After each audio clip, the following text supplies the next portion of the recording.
இப்போ நம்ம வந்து பார்க்க போகிற தலைப்பு என்னன்னா நிலையான விவசாயம். அதில் சுற்றுச்சூழல், சமூகம் மற்றும் பொருளாதார தேவையின் பூர்த்தியை செய்யும் வகையில் விவசாயம் அப்படின்ற டாபிக் இப்போ பார்க்க போகிறோம். அதோட நோக்கம் என்னன்னா மண் ஆரோக்கியத்தை பாதுகாத்தல், அதுக்கப்புறம் நீர் தேவை பூர்த்தி செய்தல். அப்படின்னா இப்போ மழை பெய்யும் போது வாட்டர் எல்லாமே இப்போ போய் கடலில் போய் சேருது.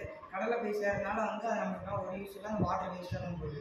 இப்போ அதை நம்ம சேகரித்து நம்மளுக்கு யூஸ்ஃபுல்லாக இருக்குன்னா நம்ம இந்த மாதிரி ஒரு டேமு, இந்த மாதிரி ஒரு தொட்டிகள் கட்டி மழைநீரை சேகரித்து வைக்கணும். சேகரித்தா நம்ம விவசாயம் பண்ணும்போது நமக்கு தண்ணி பற்றாக்குறை இல்லாமல் இருக்கும்.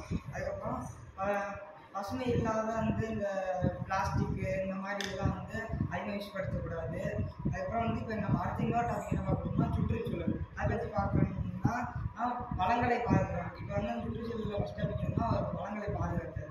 இப்போ அதில் பூச்சிக்கொல்லிகள், ரசாயனங்கள் பயன்பாட்டை குறைக்கிறது, மண்ணரிப்பை குறைக்கிறது, பொருளாதார நிலைத்தன்மையை முறையிட்ட